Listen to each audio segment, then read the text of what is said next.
Cette année, je ne vais pas simplement lire un discours. Pour la première fois, on fait vraiment une présentation du budget. Ça risque d'être d'une part plus long, plus enrichissant, j'espère, mais plus long. Puis on a vraiment fait un effort important. Je remercie à cet effet-là les membres du conseil. On a eu 5 séances de préparation, l'ensemble de l'équipe de direction. L'ensemble de l'équipe de direction pour tous les ajustements puis tous les efforts qui ont été faits en préparation budgétaire, puis le comité de communication aussi, puis notre agente en communication pour tout le travail qui a été fait sur la présentation.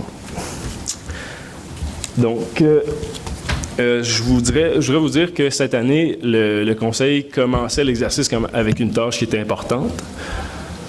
Il y avait ce qu'on appelle dans le jargon des incompressibles. Il y avait des augmentations qui étaient incompressibles, donc sur lesquelles on ne pouvait malheureusement pas agir. Des augmentations de coûts qui provenaient entre autres de la MRC. Vous connaissez l'impact des changements dans le monde là, sur la gestion des matières recyclables, des augmentations en transport adapté aussi. Ce sont des services que les municipalités se doivent d'offrir. Des augmentations dans les coûts de la police, négociations, renouvellement de la convention collective de la fraternité.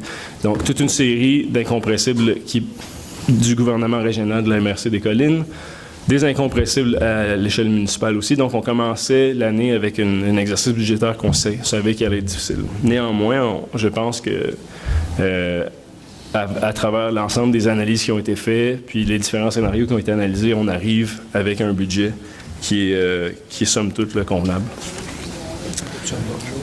Ouais, donc, est-ce que j'ai un proposeur pour l'adoption de l'ordre du jour? Comme je vous dis, on change les points 3 et 4. Ouais. Donc, M. Michel Gervais, appuyé de Mme Pamela Ross. Et tout le monde est d'accord? Oui. Donc, c'est adopté à l'unanimité. J'en profite pour saluer notre ami et collègue, M. Régent Desjardins. M. Desjardins est très malade aujourd'hui, donc il ne pourra pas être parmi nous ce soir. Il nous présente ses excuses à tous. Donc, on va tout de suite y aller avec la présentation. Donc,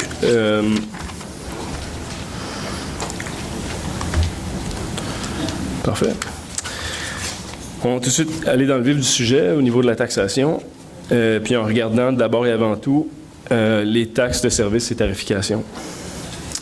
Donc le grand changement cette année au niveau de la tarification est l'ajout d'un tarif de base en sécurité incendie, puis un tarif de base en sécurité publique. Donc on parle des services de la MRC. Sécurité publique de la MRC, c'est la police, le centre de coordination 911, puis le service de prévention incendie. Donc, les incendies, on les combat à l'échelle municipale, mais il y a des visites de prévention incendie dans les bâtiments au risque. Ça, c'est un service de la MRC des Collines. Donc, contrairement, si vous regardez l'ensemble des tarifs qui sont là, regardez la différence entre 2019 et 2020. Donc, loisirs, 40 $, gestion de matières résiduelles, 220 $, ça implique déchets recyclage. Cette année, service des incendies, tarif de base à 65 $, puis police 120 $. Donc, contrairement aux tarifs matières résiduelles, par exemple, qui financent 100% des coûts de ce service-là, le tarif incendie vient financer 50% du service. Donc, le 50% restant est financé via la taxe générale, donc l'évaluation foncière. Puis le tarif police finance 25% des coûts de ce service-là. Encore une fois, la balance financée par la taxe générale. Autrement, il n'y a pas de changement pour les loisirs ou les matières résiduelles. Puis, une chose importante à noter, puis on va y revenir plus tard, les deux nouveaux tarifs s'appliquent à l'immeuble, ne s'appliquent pas au bâtiment. Donc, ça, je vais revenir à cette notion-là. Un immeuble, dans le jargon municipal, un immeuble peut être loti ou vacant. Donc, il pourrait y avoir 2 bâtiments ou unités de logement sur un immeuble.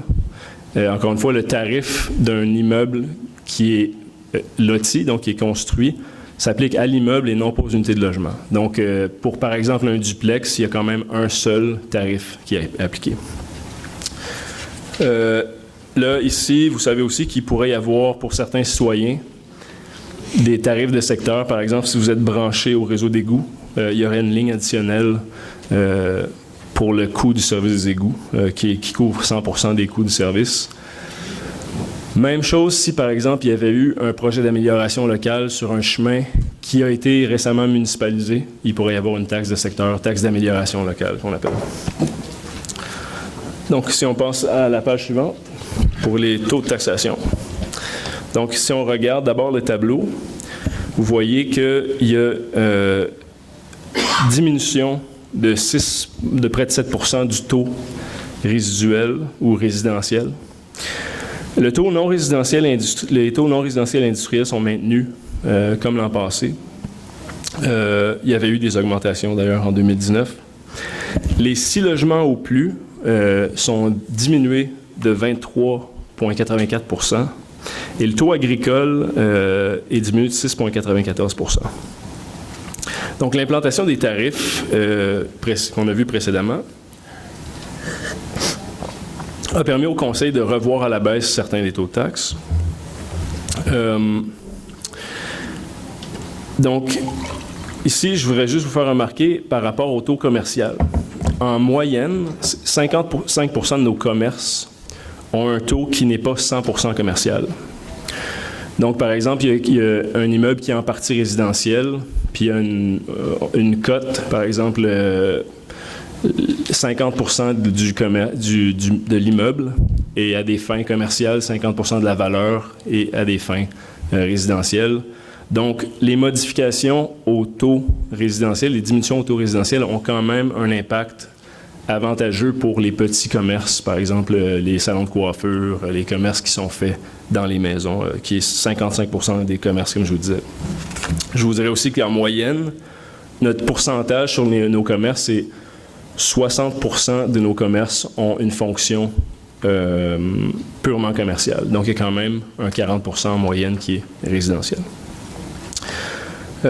Puis le grand changement, oui, c'est au niveau du 6 logements et plus. Le Conseil, dans son plan stratégique, reconnaît les enjeux reliés au logement abordable. Pour favoriser la construction de logements abordables, il y a d'une part une baisse du taux 6 logements, puis en plus, au même niveau que le résidentiel. Puis les tarifs incendie et sécurité publique dont je vous parlais, ces deux tarifs-là s'appliquent, seront divisés par le nombre de logements. Puis, comme on l'a fait l'an passé pour l'agricole est maintenu à un taux légèrement inférieur que le taux résidentiel. Vous savez ce qui se passe dans le monde agricole à l'échelle québécoise, c'est un message qu'on envoie à nos agriculteurs, c'est un message de soutien. L'activité agricole qui reste à la pêche puis qui est en effervescence, on veut qu'on continue sur la même lancée. La prochaine page. Donc, si on regarde les comparaisons 2018, 2019 et 2020, d'abord, vous voyez que sur une valeur médiane, l'augmentation équivalente quand on inclut l'ensemble des tarifs cette année se chiffre à 3,05 %. Puis ici, je veux porter votre attention sur...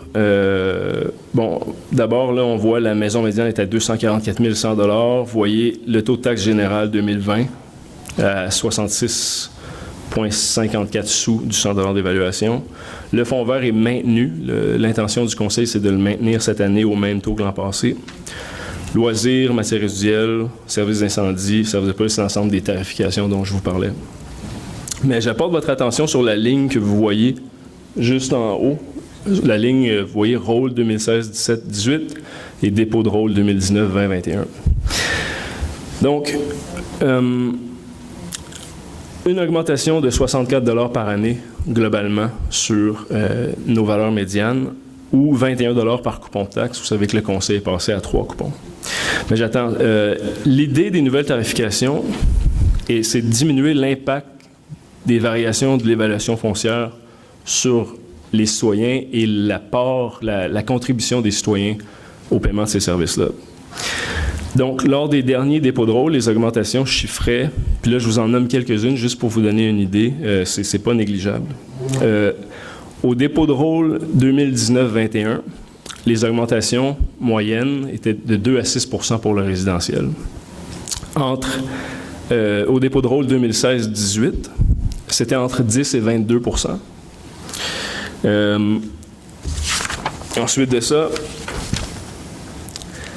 le dépôt de rôle 2013 et 15, c'était en moyenne 12,7 %. Le dépôt de rôle 2010-12, 18,8 %. Puis en 2007-2009, c'était 38 %. Donc, lors de dépôt de rôle, il y a toute une panoplie d'impacts qui se font ressentir. Il y a des gens qui vivent des diminutions importantes, des gens qui vivent des augmentations importantes. L'idée ici, c'est qu'une contribution de base qui est garantie pour la couverture des services qui sont essentiels. Donc, voici le principe en gros.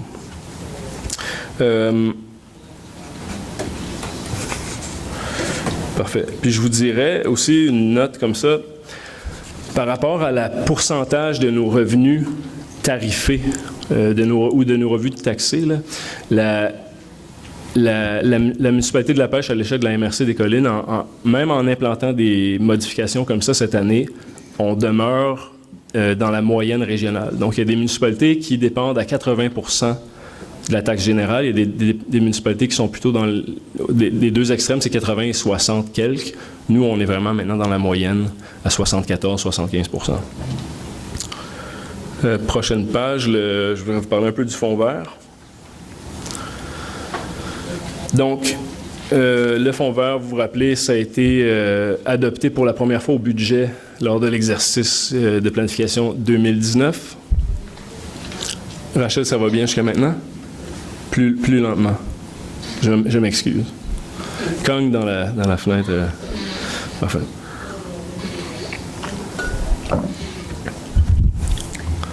Je suis désolé.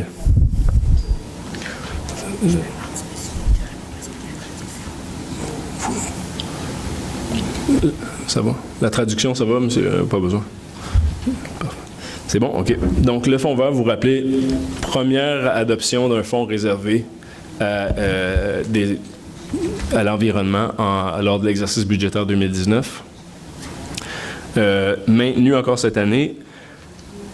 Il y a eu cette année l'élaboration de la politique d'utilisation du fonds, le guide du demandeur, les critères d'analyse, etc. Donc, le montant du fonds à l'heure actuelle va, grosso modo, doubler en 2020. Donc, ça va commencer, on va commencer son utilisation avec, on aura accumulé 2 années d'argent dans le fonds vert.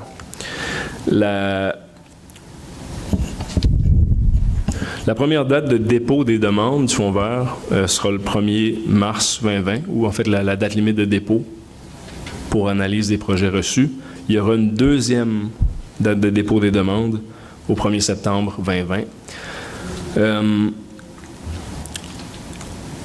Pour les gens qui auraient lu la politique d'application du fonds vert, sachez que les gens qui sont, ou les citoyens, commerçants, organismes, institutions sont éligibles à l'obtention de subventions dans le fonds vert. Un des critères d'analyse puis un des objectifs de la municipalité, c'est que le fonds vert serve de levier financier. Donc, soit qu'il y ait une contribution du milieu ou des proposeurs du projet, ou du moins qu'il y ait des investissements qui proviennent de paliers supérieurs de gouvernement qui soient aussi ajoutés dans l'ensemble des projets. De plus, la municipalité se réserve le droit aussi d'utiliser le fonds vert à ses fins, donc sans passer par un projet d'un groupe, par exemple. Ici, la municipalité, par exemple, puis je vais vous faire je vais vous donner des exemples de projets qui sont considérés en 2020. L'implantation de la collecte du compost, la collecte de 3e voie. Vous savez qu'il y a eu une analyse qui a été réalisée par la firme Solinov en 2019 qui, en conclusion, recommandait pour la situation de la pêche l'implantation de la collecte de 3e voie. Les conclusions du rapport disaient que pour la pêche, l'avantage de l'implantation de la collecte n'était pas nécessairement par rapport au coût de traitement, qu'il n'y avait pas un impact significatif comparativement à d'autres municipalités. Par contre, au niveau de la réduction des émissions de gaz à effet de serre puis du détournement de la matière organique acheminée à l'enfouissement, il y avait vraiment un avantage. Donc, fait que c'est un projet qui a fait l'objet d'une subvention à la Fédération canadienne des municipalités qui pourrait financer l'accompagnement par la firme Solineuve pour l'implantation de la collecte. Des projets qui sont encore en cours d'analyse, la valorisation des lots municipaux le long de la rivière La Pêche ou de la rivière La Pêche, des projets pour l'amélioration de nos lacs, une étude pour la gestion des vidanges septiques. Donc, des exemples comme ça de projets qui sont considérés par la municipalité. On passe à la prochaine page, donc le sommaire du budget. Donc, en taxes et compensations, je vous laisse regarder les chiffres là, rapidement. 12 765 000, en lieu de taxes, 312 000. Revenus de sources locales et autres, 2,2 millions. Subventions, 1,25 millions. C'est des graphiques qui vont être partagés là, lors de la communication du budget. Si on regarde les dépenses et affectations, on peut passer au travers de la liste. Donc, administration, 2,46 millions. Service de police de la MRC, 2,826 millions. Incendie, 792 000. Travaux publics, 4,15 millions. 4 152 000. Contrôle des animaux, 32 000. Éclairage de rue, 39 000. Éclairage de rue, cette année, un projet pour passer à l'éclairage ODEL, comme l'ont fait beaucoup de municipalités au Québec. Il y a d'ailleurs un programme de subvention et d'accompagnement qui existe avec l'Union des municipalités du Québec ou la Fédération québécoise des municipalités. C'est un projet qui vu les coûts en électricité et les coûts d'opération, se paye en 5 ans. Transport collectif et adapté, je vous parlais de l'augmentation plus tôt, 311 445 $. Urbanisme, environnement, mise en valeur du territoire, 986 000 $. Santé bien-être, 107 000 $. Hygiène du milieu, 1,6 million. Loisirs-agriculture, 1,582 millions. Intérêt haut de frais, 326 000 $. Affectation et fonds réservés, 1 312 000 $. Note importante, à la prochaine page. Donc, oui, il y a une augmentation considérable du budget de la municipalité. Rappelez-vous aussi que, oui, je vous ai parlé d'incompressible à l'échelle de la MRC, à l'échelle municipale, mais il y a aussi, il faut se rappeler, la municipalisation de l'Aréna. Il y a une entrée puis une sortie qui vient impacter le budget. Donc, avant, on subventionnait 225 000 $ à l'Aréna. Il y avait d'autres frais qui étaient qui allaient aux opérations, du moins à des programmes d'organismes qui utilisent l'Aréna. Aujourd'hui, comme vous vous rappelez que, vu que c'est municipalisé, là, les revenus de l'Aréna qui existaient historiquement, mais qui finançaient ces opérations, sont maintenant intégrés au budget municipal. Donc, juste ça, en somme, ça a une augmentation du budget municipal, mais c'est un entrée puis une sortie. Vous rappelez aussi que la municipalisation de l'Aréna était motivée par une épargne à long terme par rapport à l'achat de l'Aréna en soi. Donc, vous rappelez, l'Aréna a été municipalisée suite à l'adoption du projet de loi 122. Puis, la cadence de remboursement des capitaux qui avaient financé l'Aréna avec les taux d'intérêt que payait la coopérative avec ses coûts d'opération, etc., était très lent. Là, il y a un impact immédiat, une augmentation immédiate des coûts reliés à l'opération, mais par contre, à long terme, le remboursement du capital, il y a des économies sur le remboursement du capital. Donc, si on regarde le profil financier, donc tout de suite à la page suivante. Donc, ça, c'est un sommaire qui est produit par le ministère des Affaires municipales à chaque année. Puis, c'est assez frappant. Vous voyez, il y a 4 colonnes. Il y a 4 colonnes et il y a 5 lignes. Première colonne, la municipalité, ensuite la MRC, l'Outaouais, puis ensuite tout le Québec. Des chiffres qui sont vérifiés par le ministère, qui datent du 31 décembre 2018. Donc, la charge fiscale moyenne des logements, on est encore, en tout cas, comme vous le voyez, on est encore en deçà de la moyenne MRC. À 1919, 2331. Est-ce que vous voyez bien les chiffres au tableau? Puis, par rapport à notre endettement à long terme, à 587 $ par unité d'évaluation, si vous voyez la moyenne MRC à 2762 $, l'Outaouais à 3208 $, tout le Québec à 6455 $. Même chose par rapport à l'endettement total à long terme exprimé selon la richesse foncière uniformisée. Moi, ce que je vois ici, c'est oui, un très bas taux d'endettement, mais je considère que notre endettement à la pêche, il est pas ailleurs, il n'est pas dans nos livres comptables, mais il est plutôt sur le territoire municipal.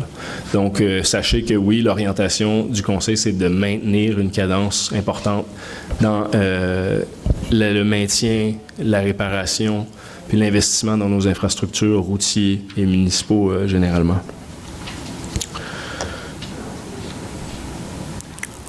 Ensuite, si on regarde, puis là, rappelez-vous, on va passer au programme triennal d'immobilisation. Rappelez-vous qu'il y a deux votes ce soir, un pour l'adoption du budget, ensuite un pour l'adoption du PTI, du programme triennal d'immobilisation. Le programme triennal d'immobilisation, c'est une orientation, c'est des prédictions par rapport à l'investissement, par rapport à des investissements importants, soit des projets, l'achat d'équipements, etc. C'est des documents qui sont vivants, là, qui sont analysés annuellement. Donc, les municipalités doivent annuellement adopter un programme triennal d'immobilisation. C'est toujours une vision sur 3 ans. Puis évidemment, ce que j'aime rappeler aux gens, c'est que quand on regarde l'année qui suit, notre vision est beaucoup plus claire que quand on regarde les années 2 et 3. Puis, c'est pas rare que des municipalités, pendant 8 ans, maintiennent un projet dans leur PTI, mais le projet est toujours pas réalisé. Donc, il est constamment repoussé. Donc, il ne faut pas voir le programme triennal d'immobilisation comme un engagement formel d'investissement. Il y a toutes sortes de considérations qui doivent être prises quand vient le temps de donner le go aux différents projets. Puis chacun des projets qui apparaissent là doit faire l'objet d'un vote, d'une résolution ou d'un règlement, par exemple, du conseil municipal. Donc, c'est vraiment une projection. Donc, si on regarde la première page, donc, première page en 2020, oui, achat d'ordinateurs. Là où j'attire votre attention, c'est la construction d'un hôtel de ville.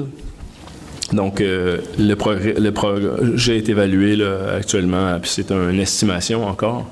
Il y a eu une étude de préfaisabilité, mais le projet, on l'évalue à 6,174 millions. On s'est assuré de bien identifier dans le PTI là où il y avait des subventions potentielles. Donc, pour un programme comme celui d'un hôtel de ville municipal, il y a des subventions qui existent. Puis, évidemment, le conseil et l'organisation municipale fait tout en son pouvoir pour maximiser l'obtention de subventions. Si on passe à la page suivante. Rachel, ça va bien?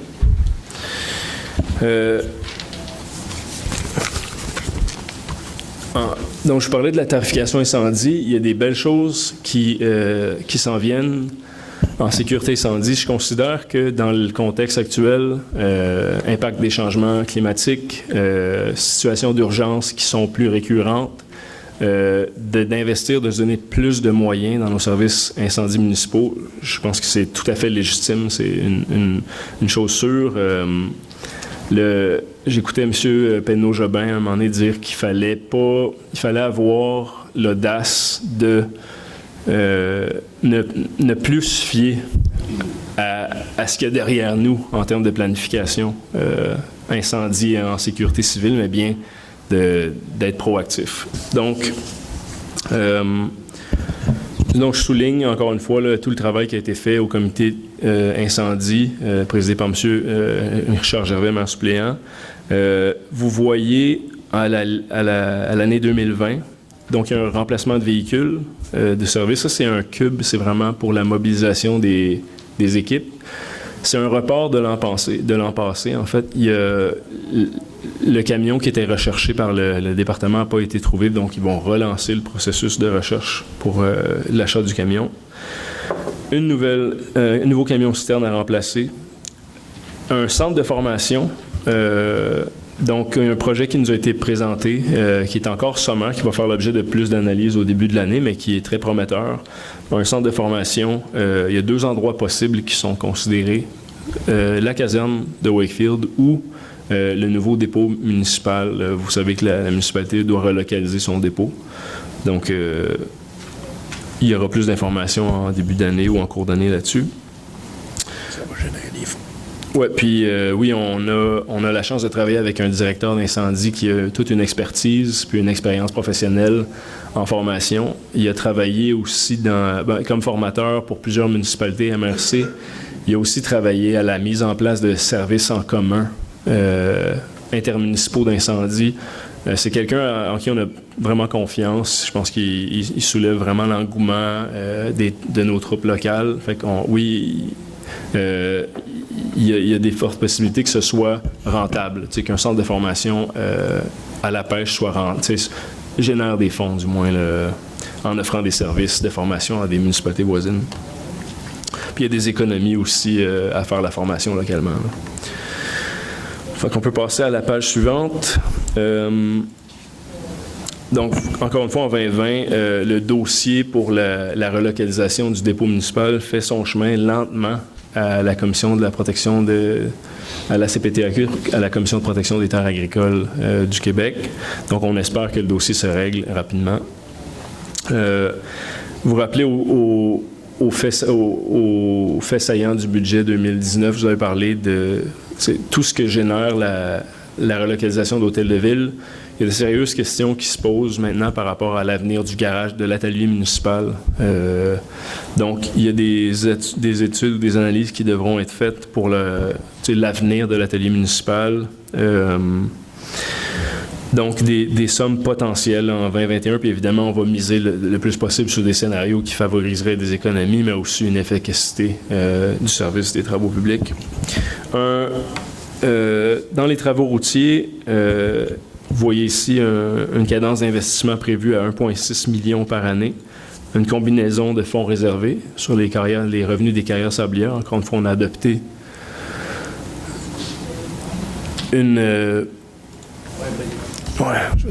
on a adopté cette année une politique d'utilisation des redevances des carrières sablières. Fonds général, la taxe d'assises 2019-2023, il y a des règlements d'emprunt qui ont été adoptés aussi.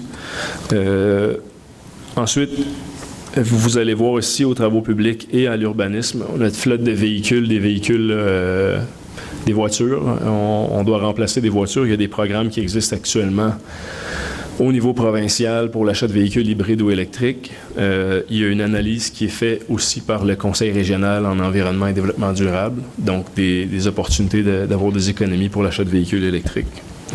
Deux véhicules électriques là, qui sont considérés pour achat en 2020. Ici, vous voyez rouleau compacteur et tracteur multifonction.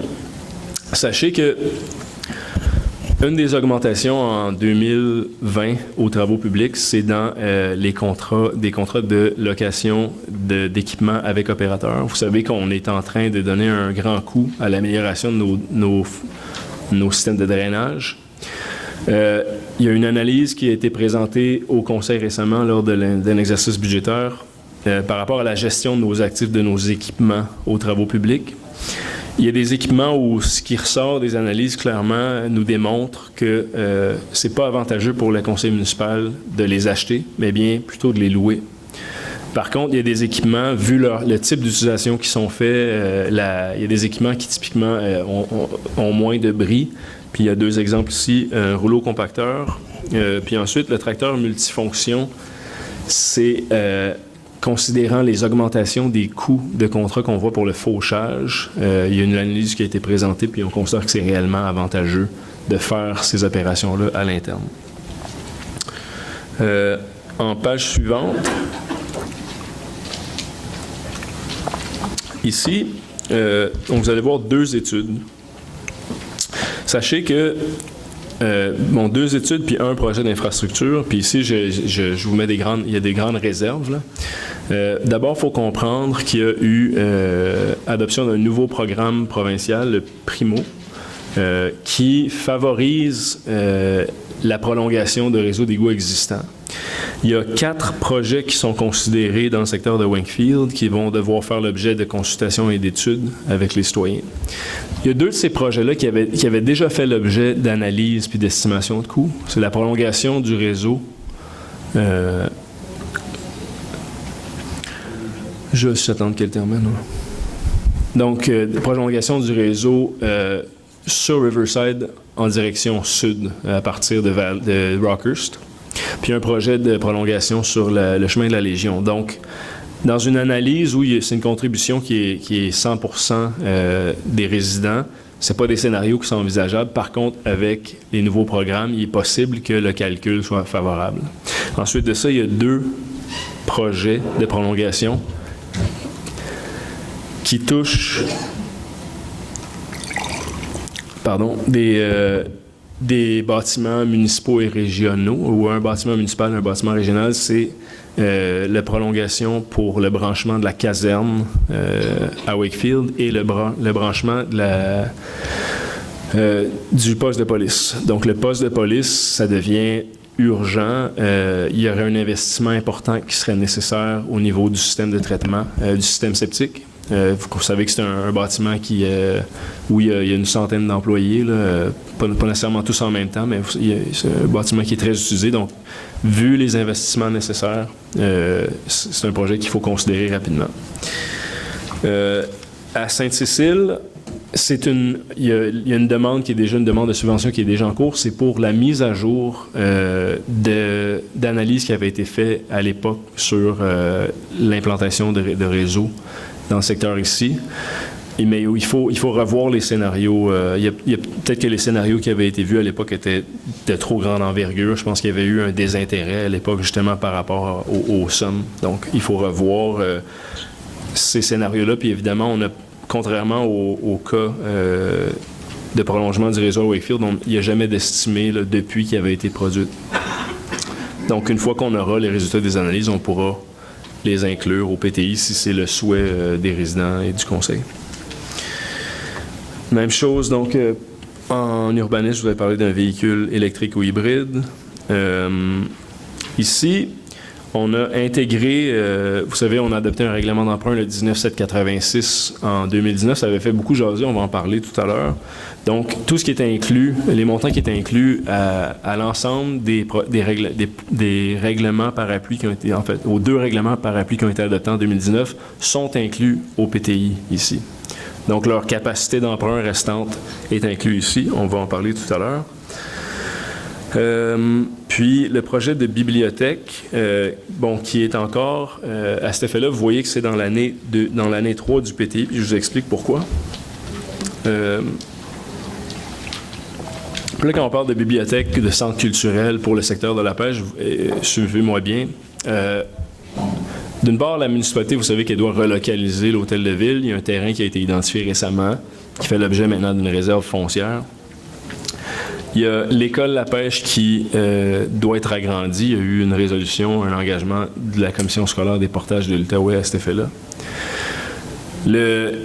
Le CLSC doit relocaliser ses bureaux à l'extérieur du CHSLD. Transcolline, moi, je regarde ce qui se passe au niveau régional, probablement sera appelé à croître, à offrir davantage de services à des MRC et municipalités voisines. Tout ça fait en sorte qu'il y a beaucoup de besoins institutionnels dans le secteur. Puis peut-être qu'à travers tous ces projets-là, on pourra identifier une opportunité pour l'amélioration de notre bibliothèque actuelle. Mais c'est encore très tôt pour se prononcer sur comment exactement ça pourrait se concrétiser. Puis une chose que le Conseil reconnaît, c'est que en situant l'hôtel de ville au coin de Bury, là, près de l'entrée du chemin du lac Philippe. L'idée d'une extension à des fins culturelles est pas pertinente. On voudrait que ça demeure dans le secteur des écoles. Donc, voici pourquoi vous voyez ça au PTI. En toute fin, on a voulu vous donner un aperçu de ce que globalement représentait le PTI. Encore une fois, ce sont des projections. Puis, on identifie sur les montants ici les sommes, les subventions potentielles que la municipalité pourrait obtenir. Puis je vous rappelle encore une fois que le dossier d'endettement de la municipalité, selon moi, traduit les besoins qu'on a en investissement en infrastructure.